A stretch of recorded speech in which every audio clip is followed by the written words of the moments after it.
Trek Geeks is proud to have Fansets as its presenting sponsor. Fansets is the place for amazing pin collectibles with over 200 officially licensed Star Trek pins and new releases every month. Stay tuned for a special discount code good on your next order at fansets.com just for Trek Geeks listeners. Fansets. Our pins have character. This episode is also sponsored by Science Division, the makers of the world's first interactive tribble that you can control with your smartphone. Keep listening for a special Trek Geeks discount code when you adopt a new tribble at sciencediv.com. Science Division. Trouble's never been this fun. Hi, this is Michelle Specht. I play Dr. Elise McKenna on Star Trek Continues. Oh my God, I'm totally fangirling right now because I just met Dan Davidson and Bill Smith of the Trek Geeks podcast. Oh my gosh, they are amazing.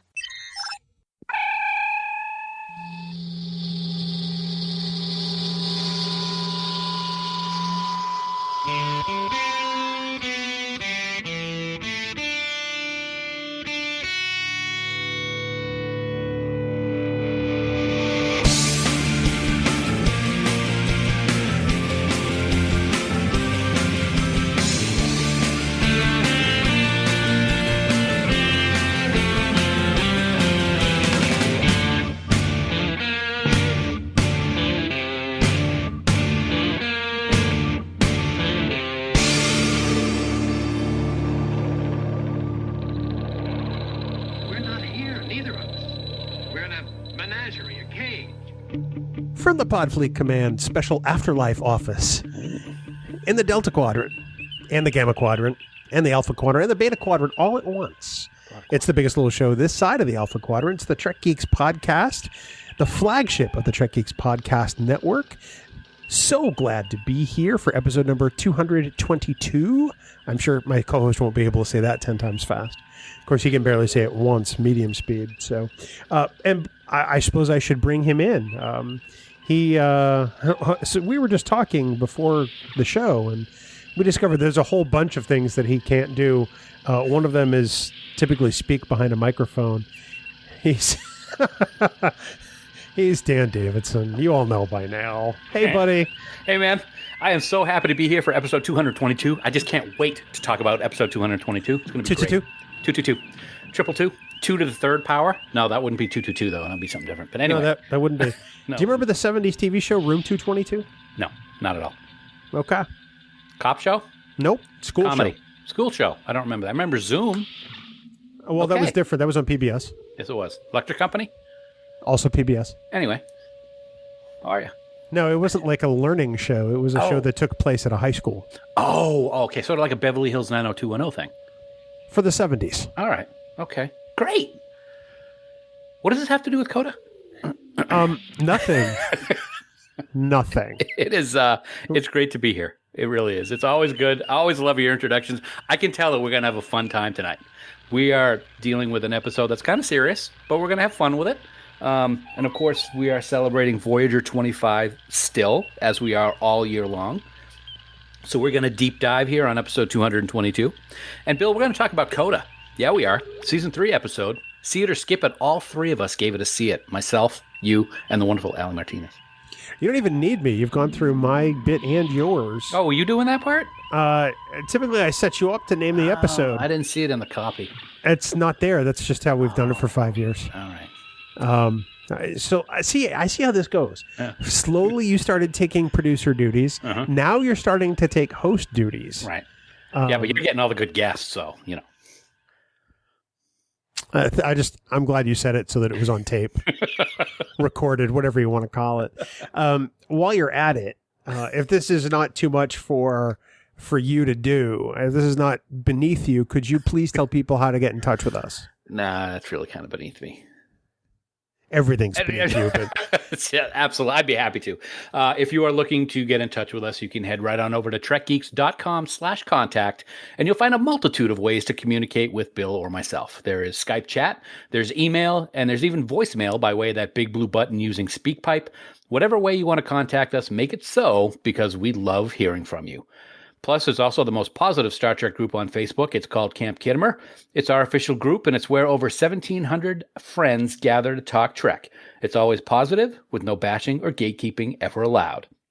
To join the group, just head on over to facebook.com/groups/Camp Kittimer and be ready to take part of a truly wonderful social experience. And as always, we want to thank our wonderful admins, Haley, Jackie, and Dan, for the amazing job they do running the camp. Also, Bill, I must say, do please remember that any comments or messages you leave us in any of these places may be used in a future episode. You're on mute. You could tell me that before there's an edit point. That's why I let it go.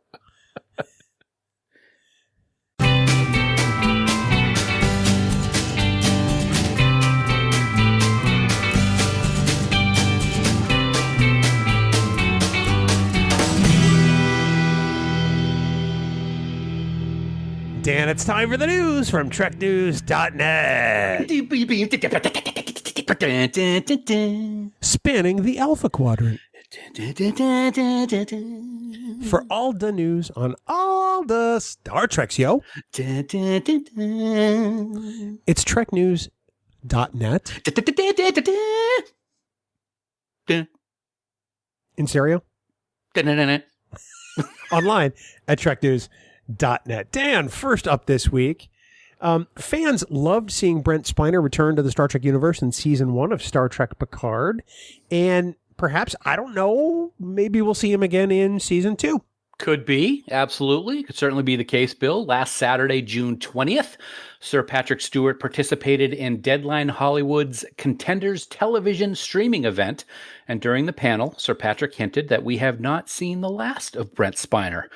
Quote, "It was very desirable and a very emotional experience to be reunited with Jonathan, with Marina Sirtis, and with Brent Spiner too.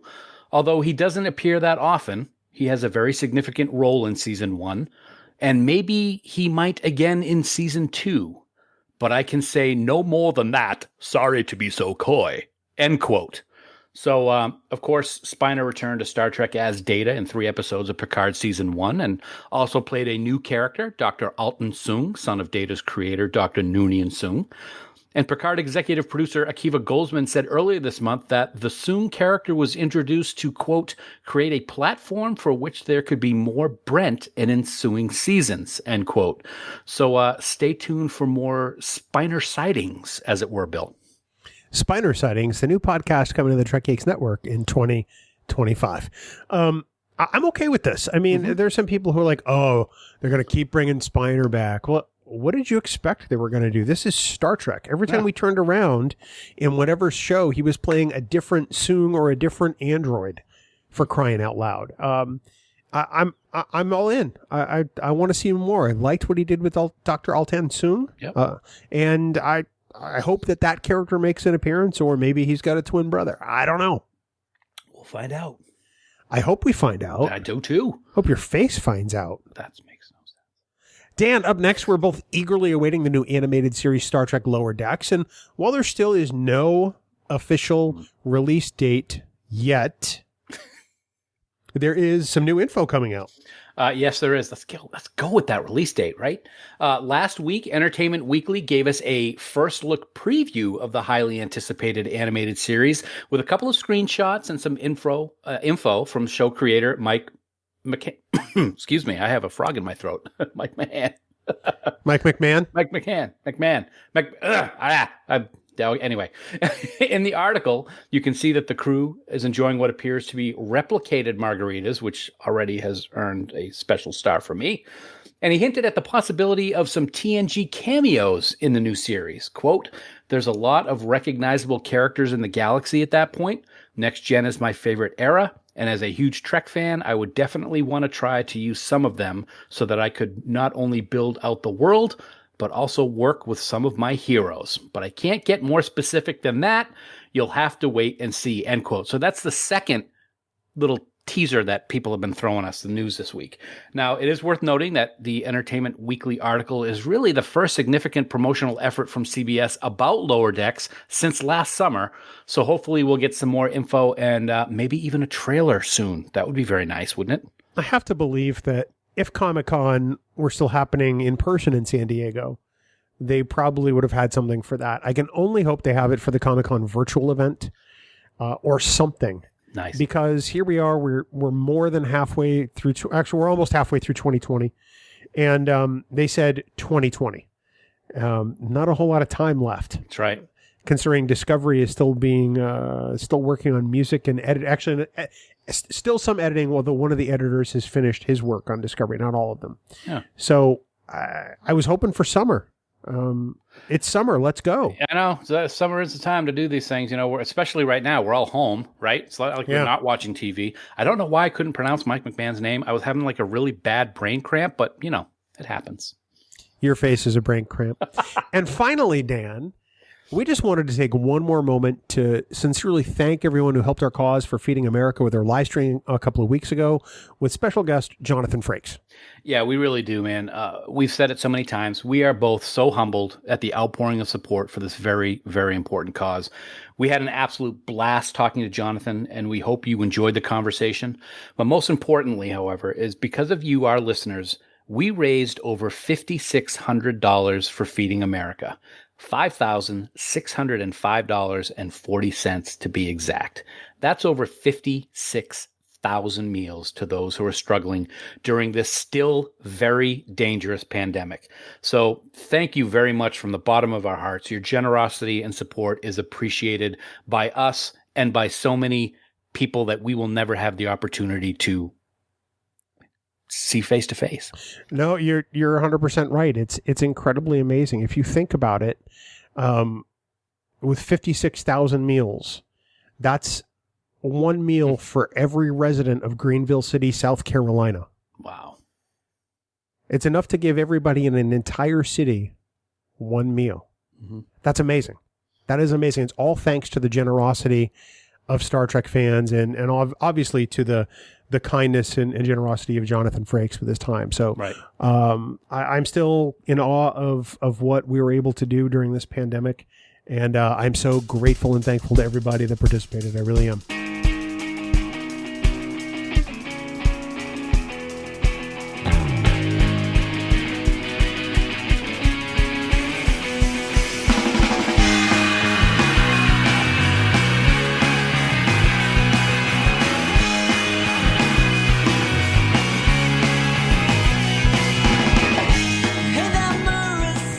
Dan, fan sets. They are awesome. You know it. I know it. And we want all of our listeners to know it too. They are the best of the best when it comes to the top of the line products as well as customer service. Nowhere else will you find the attention to detail. I can't say that today. I've got Dan Davidson disease. No, you're not going to find the attention to detail or the personalized support from anywhere else like you do from this team. Whether it's Lou or John or Joe or anyone at Fansets, you know that you're going to be treated like you are their only customer because you are that important to them. Yeah, you couldn't be more correct about that, man. I personally have never seen the kind of appreciation and support that the folks at Fansets give their customers anywhere else. And why not? Like you, they're huge Star Trek fans, as well as so many other genres like DC Comics and Harry Potter, Alien, Firefly, Batman 66 coming soon. They understand what good support means, and since they expect it when they are the consumer, they are sure to provide it when you are their customer. So many great pins and accessories are available right now at fansets.com, and the newest Star Trek pin to add to your collection is the gorgeous Women of Star Trek Nyota Uhura pin. I love the colors in this, man. It's bright green background, reminiscent of those earrings she used to wear on the bridge. The glitter, God, I love the glitter. And the amazing image of our favorite communications officer that only Fansets can bring. It really is a must-have for collectors. It truly is remarkable, and it captures the very essence of Nichelle Nichols. So head on over to fansets.com and put a bunch of pins, including this gorgeous Uhura pin and some accessories and some gift certificates into your cart, because if you spend more than $30, you're going to get free shipping. Free shipping. Then at checkout, enter the exclusive Trek Geeks discount code for this week, Coda. That's CODA. in all capital letters, you're going to get 15% off your entire order on top of the free shipping if you spend more than $30. Wow. This bonus code is going to be available to use until Wednesday, July 1st, 2020 at midnight Eastern Daylight Time. Fansets. Our pins have character. And we thank our friends at Fansets for being the presenting sponsor of Trek Geeks. Well, Dan, we press on into this week's main body of content, and that is a look at the Star Trek Voyager 3rd season episode, Coda. I think when I originally pitched this episode to do to you, I think you thought I was drunk. That's a regular day. Well, it is. But I think you thought I was especially hammered that day because why would I want to pick Coda? Yeah, it really didn't, light a fire under my chair, so to speak. I'm like, all right, there's some Voyager episodes that I really want to do. And I got to say, Coda was not one that I even thought of writing down. But as usual, a good executive producer knows how to pull the good stories out and talk about them. And you did. And I watched it. Looking forward to talking about how my view may or may not have changed about it. And I got to say, this is a great character episode. Because even though there's not a lot of, I mean, it's a very heavy Janeway, kind of heavy Chakotay, but not everybody else. They have their bits and pieces. There's a lot that comes together in this episode about what this crew is like. And I think that's what I like most about it. Well, there's a lot that comes together for this crew about what Janeway means to them. Absolutely. And although you kind of get the sense that they have bonded, in the episodes previous to this, the 2.5 seasons, because I think this is the midpoint of, or it's just past the midpoint of season 3. You kind of get that sense, but I don't think it's until here that you actually hear people say it. Yeah. And these are things you don't typically hear in Star Trek. We never talked about in the original series how much people truly loved Captain Kirk. Mm-hmm. Never. You kind of get the sense with Jean-Luc Picard in Tasha Yar's goodbye hologram when she says he has the heart of an explorer and the soul of a poet. Yes. Which has always been one of my favorite quotes or descriptions of any character in Star Trek. But in this, you see this crew putting their emotions right there on the table and laying them bare. And I think that's really kind of what is amazing about this episode. And one of the things that's most amazing about that is I got to admit, I watched it a couple of times preparing for this week. The first time, the mess hall scene with the memorial, I really felt uncomfortable. Yeah. Because it's like, this is not what you expect in Star Trek with a crew. They don't talk like this, especially B'Elanna. B'Elanna's never one to say, I wish I had said these things to her before. And then we actually had a breakdown from Harry a little bit. Tom goes over and hits him on the shoulder like, oh, it's okay, buddy. And Tom just walks away and can't face him. Second time, I had a much better appreciation and understanding for it. But I got to admit, the first time I kind of felt a little awkward. I know what you mean. I felt uncomfortable too because I felt like we were getting a window into something that we shouldn't necessarily be allowed to see. That vulnerability of this crew, which has already been through so much at this point. Mm-hmm. And they suffer what is probably their greatest loss and their most significant setback in that moment. Isn't it interesting when you think about it real quick about what we, quote, expect from the characters that we watch with episodes that took place in that time frame, DS9, TNG, Voyager, and even TOS to an extent? And then you look at shows like Discovery and Picard, and it's totally normal to have those type of scenes. I think it's just the change in writing over the decades, I think is really something that we watch it with Voyager and we're like, oh, that doesn't seem right. But when we see it in Picard, it's like, oh, that's great. No, we really do, because we get to see the humanity. Exactly. And that's what this episode puts on display.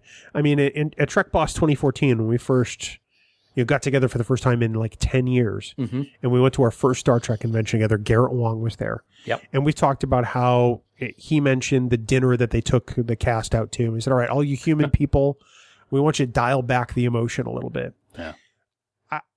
I got the sense from this episode, while they weren't unleashed, they were given a little more leeway from my perception, because they didn't go off the rails, but yet it was this very restrained, very angst-ridden sadness, and just their hearts were ripped out of their chest. And with this episode, I feel it more than a lot of the other ones. It's interesting you say that because I think with Garrett's performance, I saw that holding back. I actually could sense it. Didn't sense it with Beltran when he was doing his scenes on the planet's surface. Those were fantastic. And it was interesting to see the difference between the two characters and the two actors when they were doing those scenes. Let's just segue into Beltran for a second, because I love Robert Beltran. I love Chakotay. Mm-hmm. I'm a Chakotay apologist, and I'm going to defend this character 100 times out of 100, except for the fight. Because let's just face it, that episode's terrible. The amount of emotion and just raw energy that Robert Beltran leaves on the screen in those scenes is gut-wrenching. Yeah. Because you are feeling what he is feeling. You feel the desperation to save Janeway the first time and the second time. Mm-hmm. But at the second time, you feel his utter despair. Yeah. And that's what it is. It is truly like they took the best part of his life and ripped it out and threw it on the ground and stomped on it. Yep. Because he realizes that Janeway is dead. And on the same note, you saw that outpouring of emotion and the screaming, don't die, Kathryn. But then to me, one of the most powerful emotional moments is when she dies in sickbay. All he does is he straightens up and he walks out. Yeah. That was what really hit me when that happened. That was just fantastic. Because he has to. Yeah, he's a captain now. That's it. He's got the responsibility of that ship and that crew on his shoulders, much like Riker in Best of Both Worlds Part 2. Mm-hmm. I'm sure Riker would have wanted to just, wither up and collapse and go, oh my God, Picard's gone. But he didn't have that luxury, and neither does Chakotay. And what's interesting is I don't want to say this is something I didn't like about the episode, but one of the things that I would have liked to have seen was a little bit about that burden and what it was like for him. We never really saw that. We saw him give a speech at the memorial service about how the captain wouldn't want us to be down in the dumps, so let's have this food that Neelix made and think about the good times. But you never saw him maybe in his quarters or in the ready room just freaking out in a way that somebody might be freaking out, just becoming captain stranded in the Delta Quadrant. That would have been cool to see, but I'm not upset about it in any means.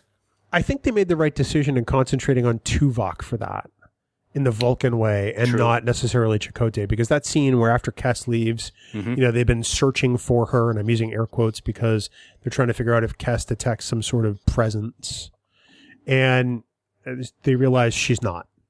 And so Tuvok resigns himself to the fact that Janeway is gone and makes a log entry. And Janeway is there observing it. And I don't know what's worse, hearing Tuvok say the words or seeing Janeway react to it.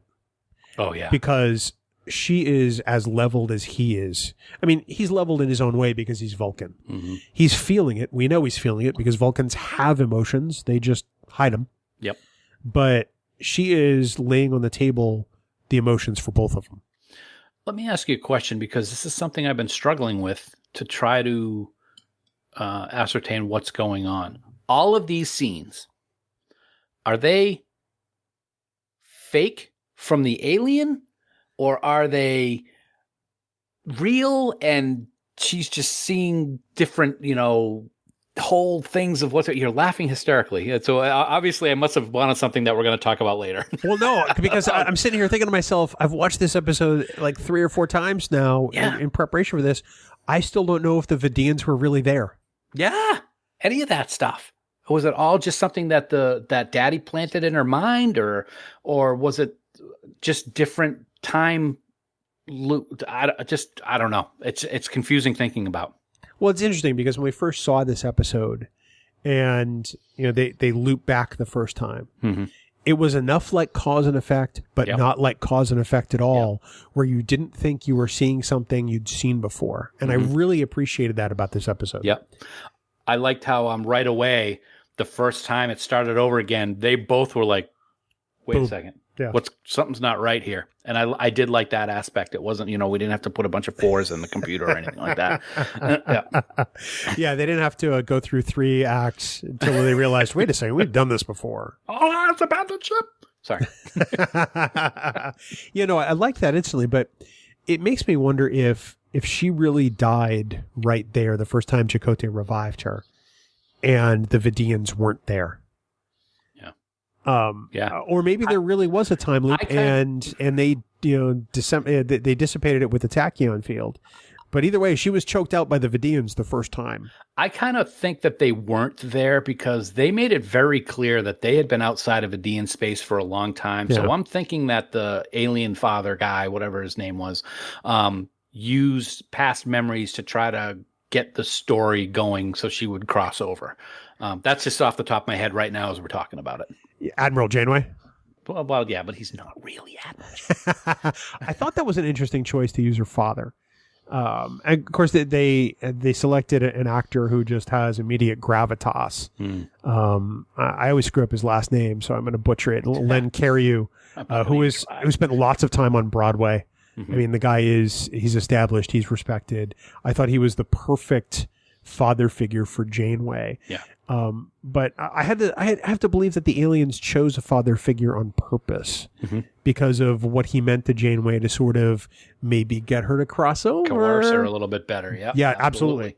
Yeah. I got to say, I really dug the Admiral's uniform from the time frame that he was representing. I really enjoyed that a lot. Very reminiscent, actually, of the Picard uniforms. A little bit different in types of shapes and triangles, but I like the gold braid and I like the Admiral bars and stuff like that. So I thought that was kind of cool. Yeah, he was he held up every scene that he was in pretty damn well. I gotta say, he was good. Well, and toward the end, he seems really kind of nefarious and evil. Yeah. Once she's figured it out, I think that the whole time she's uncertain to begin with. I think she's a healthy skepticism. But it's not until a certain point where she's like, yeah, no, you're not my dad. Yep. Like, go screw. This isn't happening. Yeah. And he gets, his voice gets gritty, I think, in a couple of sentences. Yeah. And you can see that he's getting mad, but he can't do anything about it. That's one of the things of the writing I liked about this. He couldn't force her to do anything. She had to want to do it. And I liked how they had that, he had that kind of barrier so that he was unable to actually do it himself. Interesting. And I gotta say, man, I want to find out more about the species. I do too. I really feel like this is a wasted opportunity. In a way, they're kind of like death vampires. Because, in vampire lore, you have to invite them in. In this case, you kind of have to willingly go with them. Right. And you have to make the decision to go. They can't just take you. Yeah. Which is interesting to me. I think that this could have been a really interesting alien species to revisit. But, I mean, it asks a whole bunch of other questions.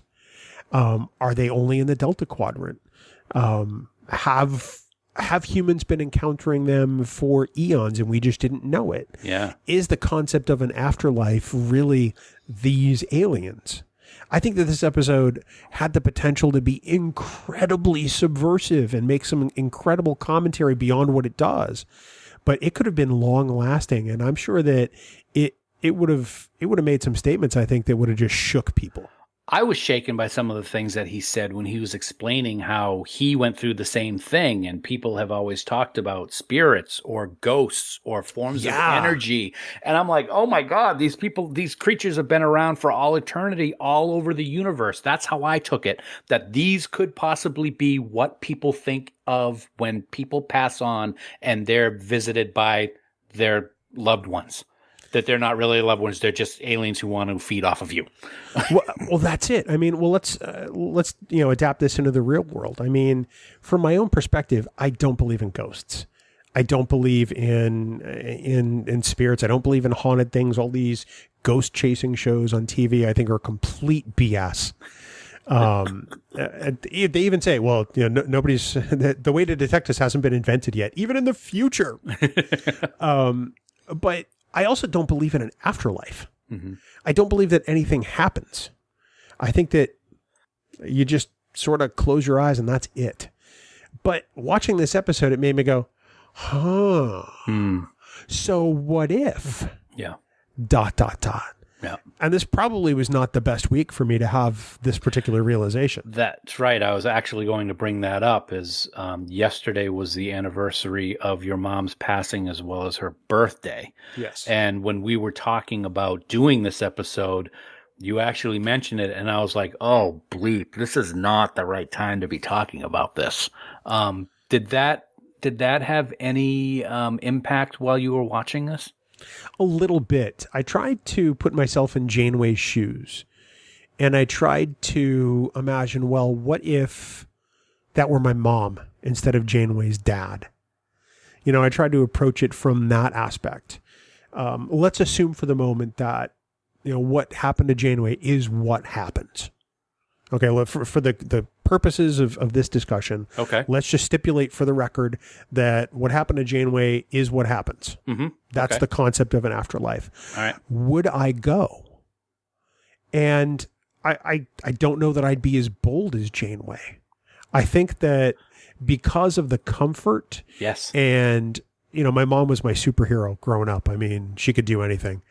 I think that out of a desire to want to see and please my mom, I think I would have gone. And I think that's exactly what Janeway's dad was trying to trade on. That's why I think this episode hits so many springs. Now, I believe differently than you, which is fine. We each have our different opinions. Yep. I do believe in stuff like that. And the ghost shows, maybe not as much, absolutely, because they're kind of hokum. But isn't that perfect? We can sit there and watch a TV show and be like, oh, yeah, she's not going to believe him. Come on, that's just ridiculous. But if it really happens, if I unfortunately had lost one of my parents and then all of a sudden they're showing up saying, it's great over here, come with me, we'll be happy, and it's a wonderful place, I can't really say that I'd stand there and say, no, I want to see what happens with all my friends here. I'm not going anywhere with you. It's a real tough decision to probably have to make if it were to happen for real. Yeah, it really is. Yeah. And I didn't think about that when we juggled the schedule the way we did, because we were supposed to Coda last week. Right.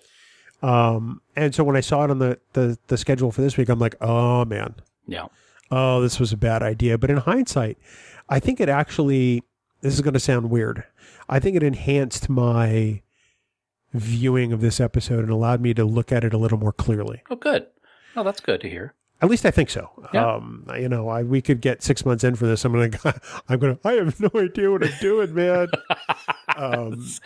It's like I said, it's easy to be distant from it when it's just characters on a TV screen. But if you really sit and put yourself in that perspective, in that situation with that perspective of a loved one that you've lost and really looked up to, and then all of a sudden you got to think of, oh my God, what would I do?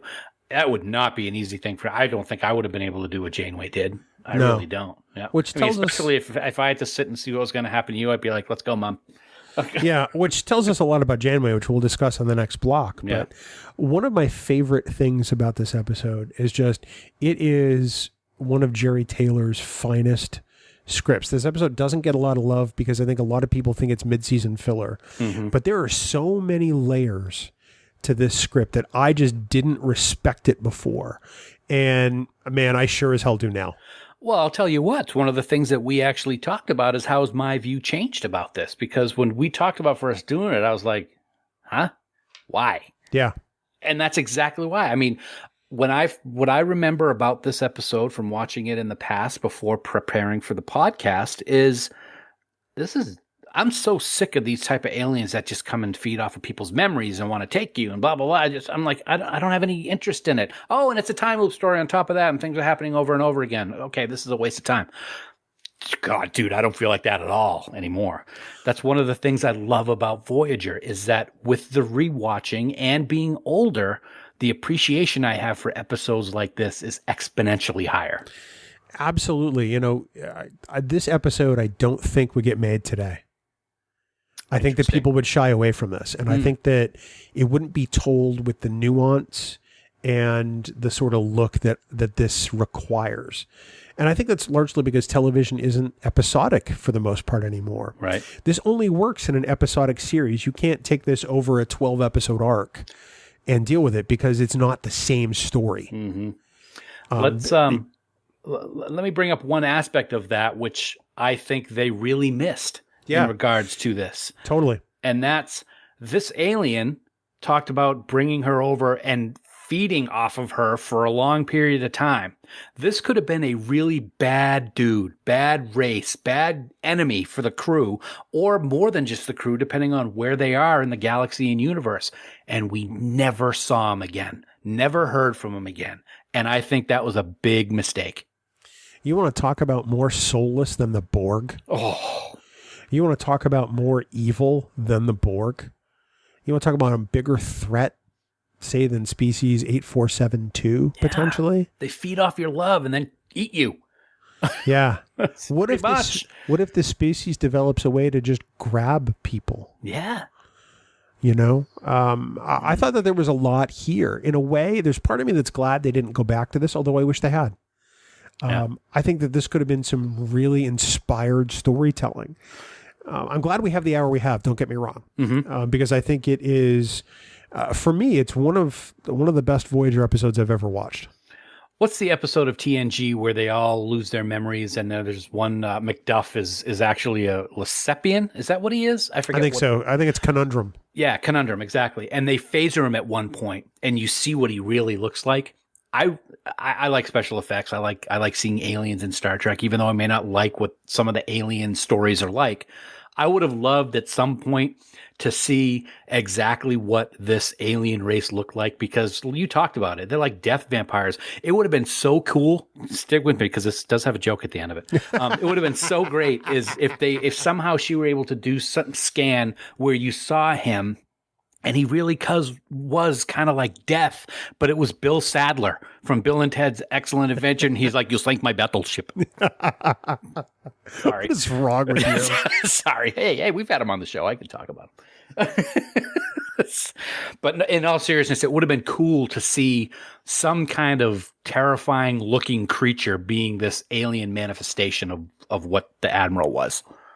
Oh, I don't disagree. Yeah. I still think that this is some pretty subversive storytelling for network television in the mid-1990s. Which is why they may not have done that. Yeah, absolutely. Yeah. Hey, we want to take a moment and talk about our friends at Science Division, makers of the world's first interactive Tribble. You know, they recently had their Connected Community Con, and it was such a huge success that this coming Friday, June 26th, they're going to have a special online discussion with the 24-year-old Trekkie. That's right, at 7 p.m. Eastern Time this Friday, you can join Science Division's Jay and Kaylia, along with our own Ali Martinez for Tribble Talk. It's an informal, Zoom-based conversation about how our fandom has shaped our lives. In this casual setting, participants will be able to contribute throughout the conversation and to add their own stories. The Zoom link will be posted on Twitter, Facebook, and Instagram, and at sciencediv.com at 6:45 p.m. Eastern Time on Friday. You know, that sounds like it's going to be a fantastic discussion. I'm looking forward to it already. You know, I think one of the things I love about Science Division is that their fandom shows. I mean, not just online, but also in their product. I got to say, these interactive Tribbles are one of a kind, and they are only available through Science Division. They're soft, they make a pleasant sound, and you don't even need storage compartments full of quadro triticale to take care of them. Storage compartments? Sorry. The what? The what? Now, you can buy your Tribble right now at sciencediv.com, and when it arrives, you can download the Section K7 app on your iOS or Android phone. You can name your Tribble, and you can even choose what ship it's going to be assigned to. And of course, whether you use the app or not, your new Tribble will be such a great addition to your Trek collection. The Tribbles have 3 modes. At ease, where they are happy and content, like me. On duty, which is a random mix of happy and angry sounds, like Bill. And Watchdog. When that happens, let's just say there are probably Klingons around. The app also has an attack button, which makes your Tribble scream on demand at friends, family, or executive producers. Your choice. Allegedly. Now, anyone who listens to Trek Geeks and the Trek Geeks Podcast Network knows that we are huge supporters of small business, especially during this time of COVID-19. Science Division is exactly that. They're a small business made up of a husband and wife and Jay and Kaylia, so why not support their small business and order your Tribble right now? And hey, if you order your Tribble today, Science Division is giving Trek Geeks listeners a special $5 off the adoption of your Tribble. Head on over to sciencediv.com to place your order. Now, normally these furry little creatures go for $69.99, but if you enter the special code, not dangerous, you will get $5 off your order. This offer code is now valid until July 1st, 2020 at 11:59 p.m. Eastern Daylight Time. Science Division. Trouble's never been this fun. And we thank our friends at Science Division for sponsoring this week's episode. So back to Coda. Coda. I want to talk a little bit about that memorial service, because we mentioned earlier that it was like getting the chance to peek in at something we weren't supposed to see. Right. And that is because so much emotion just gets laid bare. You know, we see these Starfleet officers hurting. Mm-hmm. And that's not typically how we view our crew. I think that probably the testimonial, I'm not quite sure what phrase to use because it's just so rare, that affected me the most probably was B'Elanna's. She talks about how Janeway saw something in her that she didn't see. She saw a worthwhile person, quote, where I was just a lost and hostile misfit. And because she had faith in me, I began to have faith in myself. I think that says a lot about B'Elanna, honestly. Mm-hmm. You know, we've always known that she's had, this sort of rage streak because of her Klingon self. But, she talks about in the episode Faces how she just never really liked her Klingon half. But here what you get is almost something that's borderline self-loathing. She refers to herself as a misfit because she's, of two worlds. Mm-hmm. And that really kind of bothered me when I heard her talk about it, because that's not how we view B'Elanna. Right, and we've seen her have these struggles before as we watched the show. But what I took out of that, and I agree with you, I think hers was the most powerful one. I talked a little bit about Harry's seemed kind of inside a little bit too much. It wasn't fully out there for everyone to see. This was as out there as you could possibly get. For her to not only admit those things about herself, but for me to admit those things in front of the entire crew was a huge step for B'Elanna, and how she is, how she feels about not only herself, but of being part of this crew. I thought it was really a special moment, not for the relationship between Janeway and B'Elanna, but just for B'Elanna herself. Oh, absolutely. I mean, although you do get some semblance of that relationship, but it all goes back to what Janeway means. And in B'Elanna's case, it was somebody that not only gave her confidence, but strength and compassion. Yeah. I think in many ways, Janeway was the mother that B'Elanna wished she'd had. Yeah. We get that a little more directly with Seven when Seven joins the cast, because it is more of a parent-child relationship at first. But I don't know that B'Elanna necessarily thought it was like that.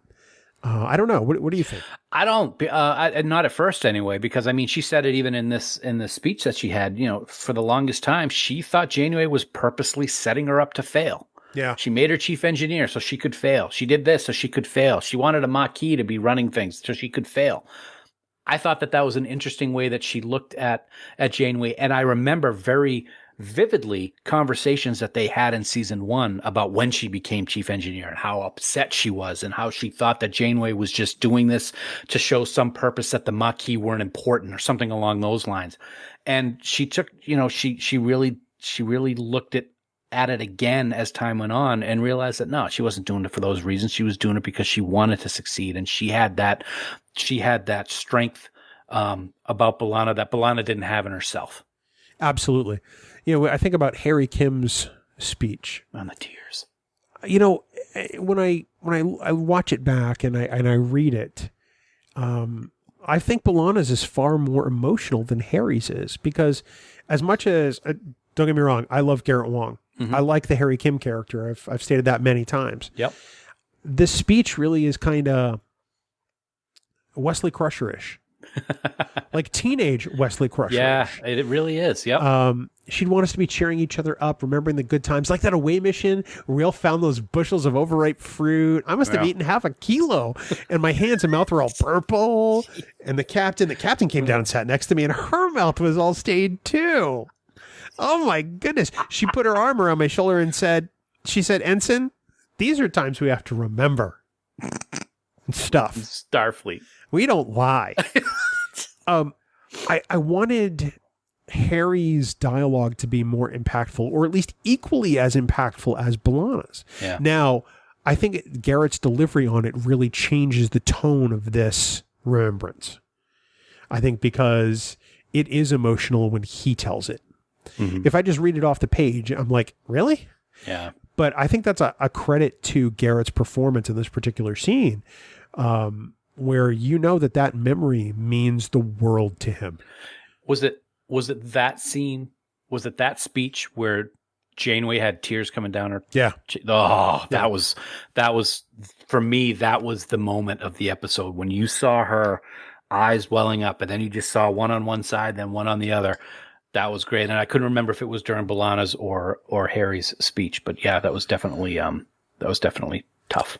And then, of course, I don't know what it is. I mean, I can't watch a car commercial without crying sometimes because, it gets all emotional and it's like, oh, my God. I used to bust on my sister for crying at a Folgers coffee commercial for the last 40 years. And now it's like I see this and immediately Janeway's tears, eyes will up with tears. My eyes will up with tears. I'm like, we're all crying.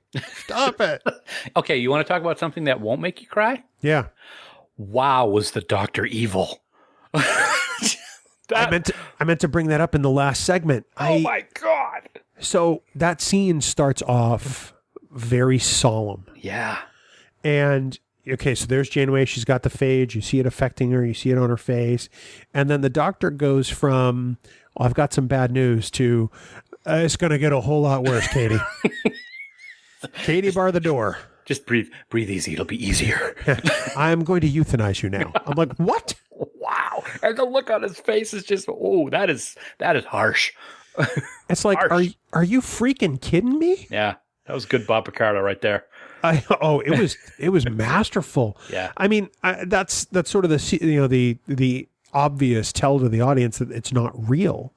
And that's probably where Janeway starts to realize it too. Mm-hmm. Because the Doctor wouldn't do that. Yeah, right. It's not in his programming, but man, that scene, when you first watch it, it's like, what am I watching? You kind of I was kind of expecting something to happen to be like, okay, so it's not really, no, she died. That's what would happen in the mirror universe. Absolutely. Oh yeah. After he does experiments. Right. Yeah, that was a great, we talk about them before and they seem to have more than I remember, but it was a great out of your shell moment for Bob Picardo as the Doctor, and I liked it. Oh, I love it anytime our characters get to step outside the normal confines of their character. Mm-hmm. That really kind of was the cherry on top of the sundae in this episode. Yeah. The fact that he got that particular scene, which literally makes your jaw drop. It was something else, man. I got to tell you. Yeah. Chakotay, we talked about a little bit earlier. His response during the memorial service was predictable. And I mean that in a positive way. Mm-hmm. When he says, Harry's right. The captain wouldn't want us to remember it this way. She wouldn't want us to, mourn her or whatever. We wouldn't want to be moping around. So let's get back to work and honor Janeway that way. I'm paraphrasing. Yeah. Did he have 4 pips on at that point? I don't believe he did. I think he still had his provisional Maquis pips. Okay. But it goes back to his leadership and what I would expect. Knowing that he was the one who was probably the most affected of all. And you can't let everybody see that. No, not as a captain. You don't know. Yep. You don't get that opportunity. Right. That second death scene that Janeway goes through, where he is just holding her as tight as he can. Mm-hmm. That really is the moment that sticks with me throughout this whole episode, because if there's anything that solidifies the respect and the bond that those two characters have, separate from whether or not you think that those characters have been in a relationship this whole time with the whole JC shipping thing, mm-hmm. which I don't subscribe to, but enough people do, and that's fine. For me, it came down to respect. And he has the ultimate respect for Kathryn Janeway. Is this the greatest respect that a first officer has for a captain in the whole universe, Star Trek universe? It's certainly the most visible display, I think. Yep.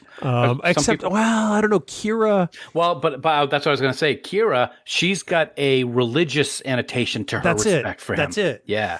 So it's Kira kind of does, but it's a little different because Sisko's a religious icon. Right. Yeah, and you see that in the episode where he's hurt on the bridge and she's talking to him. Yeah, because that just popped in my mind as you were talking about how his reaction was, and I'm like, I don't remember seeing a relationship between a first officer and a captain this intimate, but not the word intimate as some people might take it. Yeah, yeah, it was incredibly intimate, and one of the things I'm glad for is they give us those little moments with those characters. Mm-hmm. There are times when you see moments like that. There are times like with Equinox, where Chakotay is the voice of reason and Janeway has lost her damn mind. Right. And he's ready to challenge her. Yep. They enjoy a relationship that no other captain and first officer have in Star Trek. Yep, you see that in Scorpion when they're talking about becoming friends with the Borg to fight 8472, and then you also see the other side of the spectrum when they're on the planet when they have the disease and they build a little house together. Oh yeah. So yeah, I love that episode. That's a great episode. We got to do that one for Voyager 25. Okay, write it down. You seem to be taking all the producer duties anyway. So. Ultimately, this episode is great because of what other characters tell us about what Kathryn Janeway means to them. Mm-hmm. To her crew, I think that she means more than she ever realized, and kind of like in almost a Christmas Carol type way, nice. She gets to realize it. Mm-hmm. This is kind of like Voyager's version of A Christmas Carol meets Cause and Effect. Nice. In a way. I like that. I appreciate that they give her that. I appreciate that character gets informed for those things because she's going to carry that forward. Mm-hmm. And I'm glad that the crew doesn't know because she really is the glue that holds the whole thing solid. Yep. And I got to wonder, and I don't recall, but after this episode, if there is kind of a different relationship between Janeway and everybody, knowing what she experienced during this whole thing. Because it's episodic television, I'm kind of thinking probably not, but I'm sure there are moments when it does seem to shine through a little bit more. I think some of the closeness or some of the relationships are built a little more because Jerry Taylor. Right. She's one of Star Trek's greatest writers, throughout history. And I have to believe that this influences some of that down the road, even though it's episodic. Mm-hmm. But I think what this episode tells us is what Janeway means to us as fans. And when I started my initial watch through to try to finally get through Voyager, this is really the episode that kind of turned the tide for me on Janeway. Interesting. This is the one that started to get me thinking about her in a different light because of the qualities she possesses and because of the mark that she leaves on these people in her crew. Up until then, she was just, all right, she's the captain. But after this one, damn, she's the captain. Yeah, she's the captain, and she's still the mother of the crew. I don't mean to say that tongue in cheek. Right. She really feels the weight of that responsibility on her shoulders, and it really shows. And I think after this episode, knowing what she saw with all of these people, whether it was real or not, is another situation. But I think that also intensifies that responsibility that she feels throughout the rest of the series. I couldn't agree with you more. I think that it's a masterful job in writing and directing and acting. Everything about this episode for me works, with the exception of just a couple of odd questions like we addressed earlier, like were the Vidians really there? Yeah. Could they have had this scene instead of that scene? I think this is one of the standout episodes of Voyager's third season, quite honestly. I do as well. Now, like I said, back in the day, I would not have said that. But right. Looking at it with fresh eyes and knowing the appreciation that I have for the series and the characters, it absolutely is. It's like I said at the beginning of the podcast, it's an immensely successful character building episode. And I think that's very important. Without question. So I really only have like one other point to ponder. And that is, so, we have this alien that takes the form of a figure that was near and dear to her. Probably the most impactful human in her life growing up, mm-hmm. her father.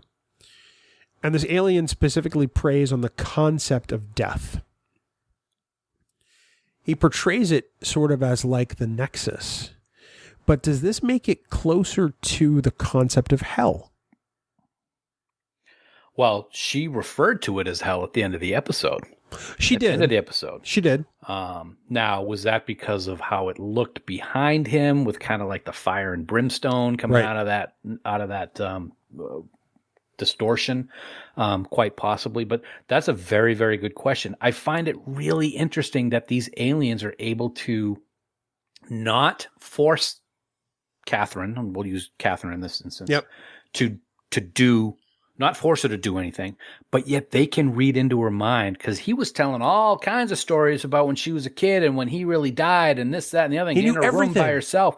That's a pretty powerful alien right there, with some really powerful restrictions at the same time. Yes. But to answer your question, yeah, Hell Nexus. It's interesting because as I was watching this episode this week, it kept bringing me back to one of the central themes of Star Trek: The Motion Picture. When Spock is lying in the bio bed in sick bay, and Kirk comes up to him and he grabs his hand and says, "Vidra can't understand this." Mm-hmm. And he holds Kirk's hand, he holds their fists together, can't understand this simple touch. Is this all I am? Is there nothing more? And I kept coming back to that one particular line. Is this all there is? This particular existence. It kind of forces us to look at the question of what happens after. Voyager dealt with this a little bit in the season 1 episode Emanations, dealt with the belief in an afterlife, which Harry Kim destroys. Right. Nice job, Harry. It may as well be called Harry Destroys the Afterlife for an entire alien species. Part 1. But I really have to say, this is why I think this episode is so subversive, because it makes the statement that if there is an afterlife, oh yeah, it's because of the aliens. I'll tell you what, Deep Space Nine made religion a huge part of the series. Yeah.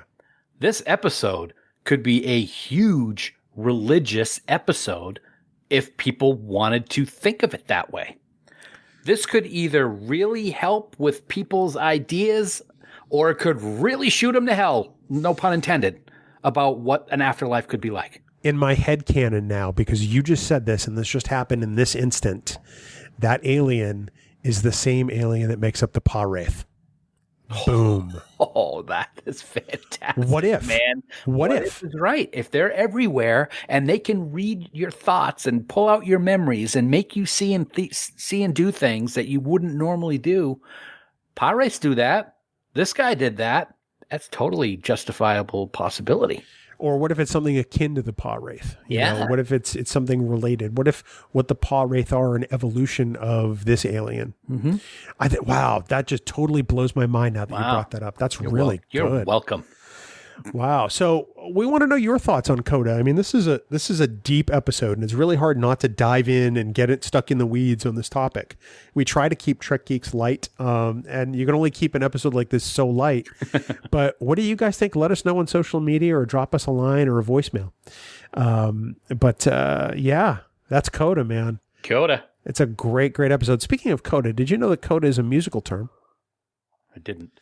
And all of the music on this here podcast, Dan, provided by 5 Year Mission. What's the definition for segue? That, my friend. That 5 Year Mission is amazing music. They're writing one song for each episode of the original series, and these are not parodies. These are not ripoffs of other songs. They're not doing Michael Scott song parodies like Achy Breaky Fart. No, these are, you got to watch The Office. You really do. These are original compositions that enhance the episodes, that make you look at Star Trek in a completely different way. So we want everyone to head on up to 5yearmission.net, get a copy of all their CDs, mail them to your house. They'll be there in a jiff. You can listen to all these songs and find out what we're talking about, what we've been talking about for 5 years. So that's 5yearmission.net. Become a huge fan to 5 Year Mission, because we sure are. Yeah, we definitely are. I got to say though, man, this is kind of creepy and not, this is just complete coincidence. And I really mean that. Okay. Yeah. I don't know about you, man, but I feel like we've been here talking about this before. What? I feel like we've had this conversation. I feel that we've played the drums to this song over and over and over again. You know, maybe it's deja vu. Maybe it's all in my head. maybe we're stuck in a temporal causality loop and only the number 5, as in 5-year mission, will save us. And maybe that dude from Cheers can help us out too. Yeah, you guessed it. I can tell by the look on your face. It's cause and a farked. Cause and a farked. Get it? That's a time loop story. We did Coda. It was a time. I wish there were a time loop to take us back to 45 seconds ago where I could just delete this entire thing. But then we'd just do it again because it's cause and a fark. No, I would break the time loop because I'm smart and I make things go. That one's for you, Rhea. Packlets on Trek Geeks. 5yearmission.net. Please go get all their CDs. Yeah. We promise you'll love it. Of course, we want to remind everyone listening that you too can support the Patreon for the Trek Geeks Podcast Network. There you can see the new designs for both our brand new annual supporters pin for 2020 and the 2020 t-shirt, as well as get some unedited audio of every single last one of our podcasts, Dan.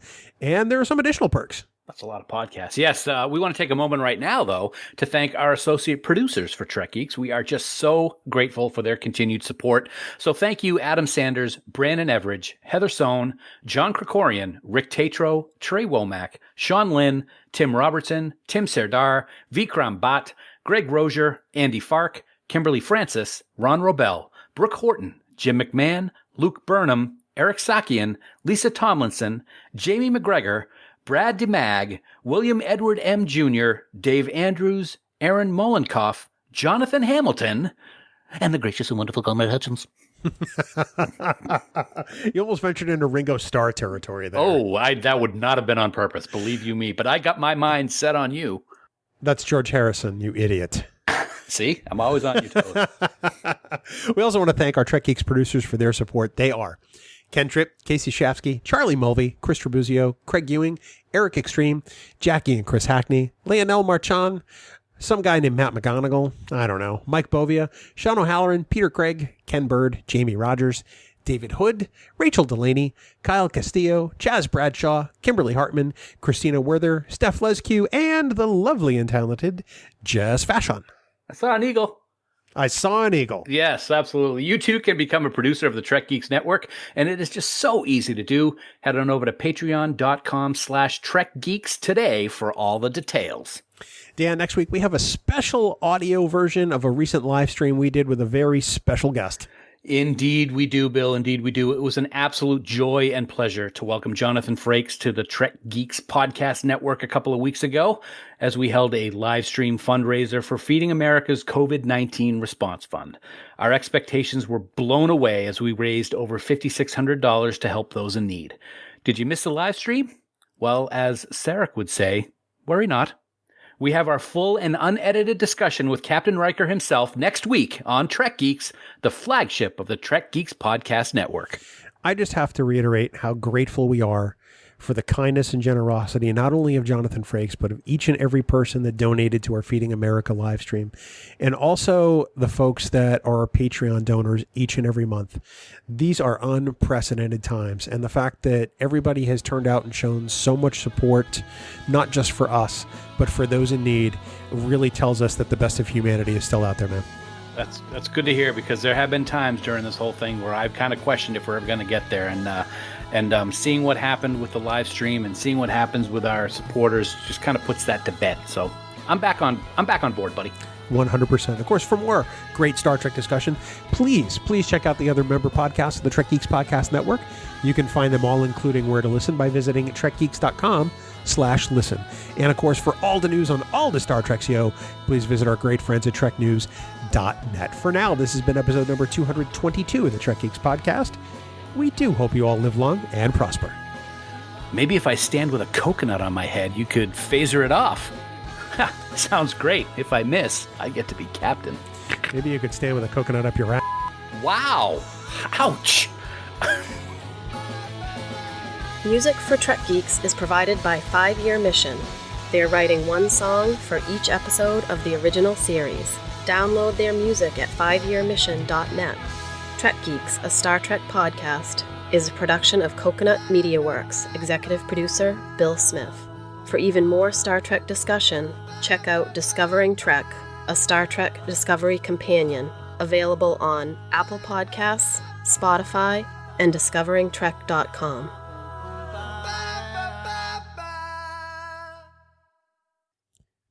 Bing bong. No. None of this. Bing bong. Thank you. Yes, I was I say wondering. none of where you this were going with bing to the bong. that. I wasn't going to do that. I have not done that since you pointed out that I did it. And I Like will say last that- week? No, it's been a couple weeks now. Come on now. Don't put words in my mouth. Don't put words to the mouth. I hope you choke. I got my grapefruit martini again. Brooke, this one's for you. So can I just say that when we started doing this podcast 5 years ago, Yeah. you and I would record from our various locations, me in New Hampshire, you in Maine, and we'd both be sweating bullets by the time we were done this time of year. Right. I am comfortably ensconced in a meat locker right now. Oh. Because the air conditioner's on in the window. You probably can't hear it. No. But I am happy that those days are long behind us. Long gone. I've got the central air right at my foot. So if I get a little warm, I just put my foot over it. I get a little coldness on my foot. Cold foot, so to speak. Cold feet. I got cold feet. I run circles around you. Sorry, every now and then we pop into Jerky Boys references because when we first met, Jerky Boys 4 was out. Can I tell you? And we were listening to it endlessly. Endlessly. And you know who loves the Jerky Boys? No. My jerky father. And whenever we start talking about Jerky Boys, if we're in a gathering of people, he's like, ah, and he stops and he pulls out his phone and everybody gets pissed at him. And he'll like start playing it full volume. Uncle Freddie died. And he just thinks that is the funniest thing. I just want to punch him right in his Adam's apple. Your father also thinks you're funny. So, I mean, we know that ship has sailed. Wow. I'm not wrong. So, yeah. He's never going to listen to this. No, he doesn't even know how a podcast is. Apple didn't fall far from the tree, did it? Say neither does his son. 5 years ago.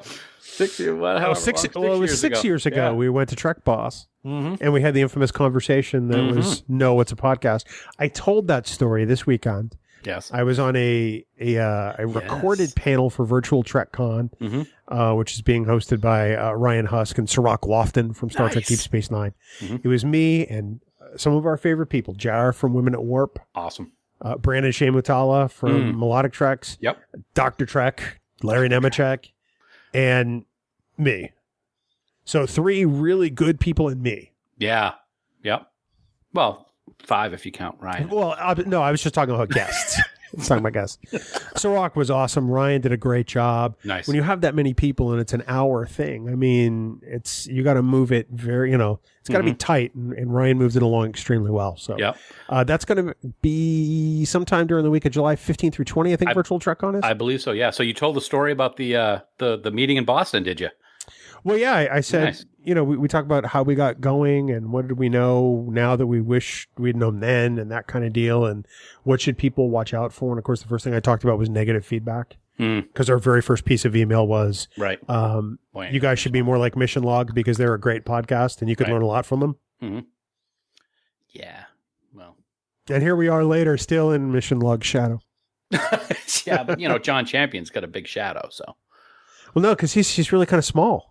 I know, but then when the sun's at the right angle, it just makes him kind of squarish. Dude needs a cheeseburger, which I think we could talk him into. You can put it in his ascot. In the crevasse. Oh, yes. Paisley shirt with his cufflinks, blah, blah, blah. Love John. Oh, God. I love that guy so much. He's awesome. Oh, well. Anyway. Ooh. Yeah. So I got to tell you, these grapefruit martinis have fast become my favorite. Yeah. I have one right now. I'm not a big fan of grapefruit. I never used to be until I started these things. Because if I want to drink grapefruit juice, I'm going to put gin in it. And I'm not really, those days are behind me. All right. That's fine. You know what else I did today? I'm guessing nothing. For the first time, I started brining a pork belly to make my own bacon. Interesting. Jalapeno bacon, brother. Oh, see, now, why do you need to modify the bacon? It's part. It was the recipe that everybody agreed to. Is this a goddamn Guy Fieri recipe? Because I'm going to drive over there and cough on you. It's not, but we all talked about it, and I bought the pork belly, and I cut it in half, and one of them is regular, and one of them's jalapeno, and I put all the brine together for the jalapeno today. What is this crap? Me and the Alex Trebek fan, and the brother-in-law who does... And her husband. and Sue. And I. It's for the camp, because that's coming up in a couple weeks. Jalapeno bacon. Well, they used to have it at Hannaford's, and it was fantastic, and then they stopped it. I'm amazed you didn't make one maple. That could be next. Don't you worry. I already got that recipe. I got that ready, too. Oof. Maple and brown sugar and honey. Brine it for 8 days. Just take the pork belly and just like... This is great radio. It is good. You want an outtake. You want to have some weirdness to it, so welcome. Every week, just by having you here. Yeah, that's right. I'm not going to disagree with that.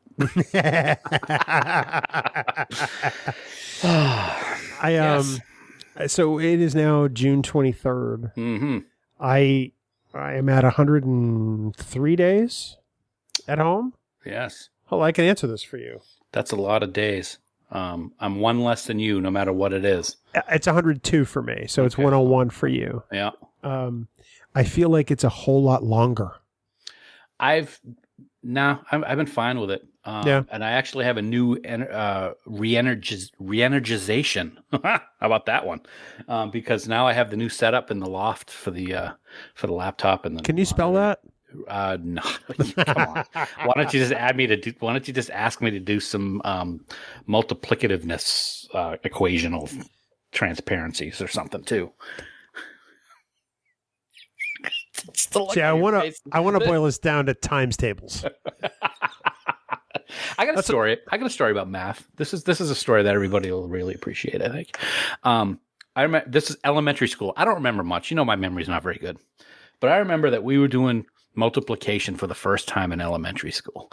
And we had tests. And what the teacher did for this test is you had to go to her desk, who's in the back of the room, and she would have a card, and she would do the, 5 times 3, 7 times 9, whatever. And it was just this whole test of all these numbers.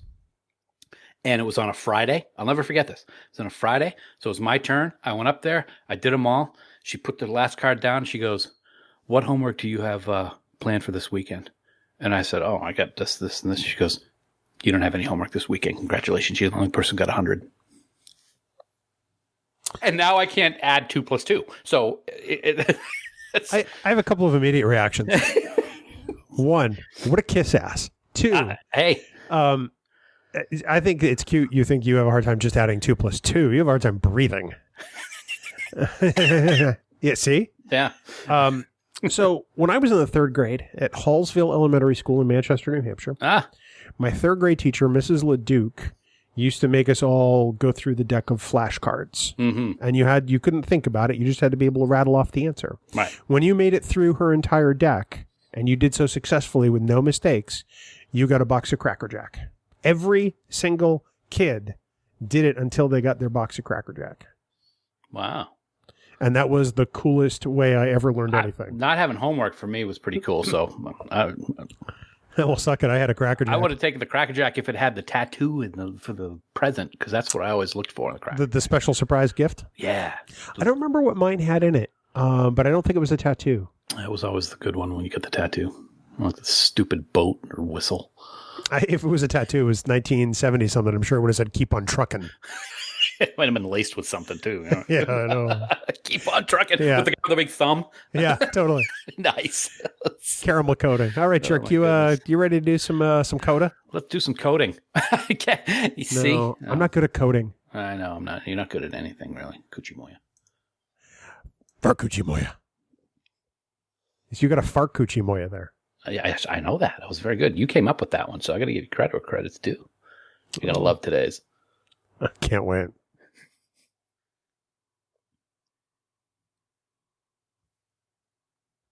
And bring my belt. What the hell? What the hell was that?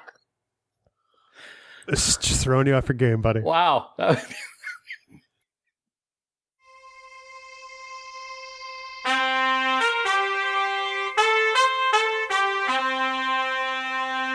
Coconut.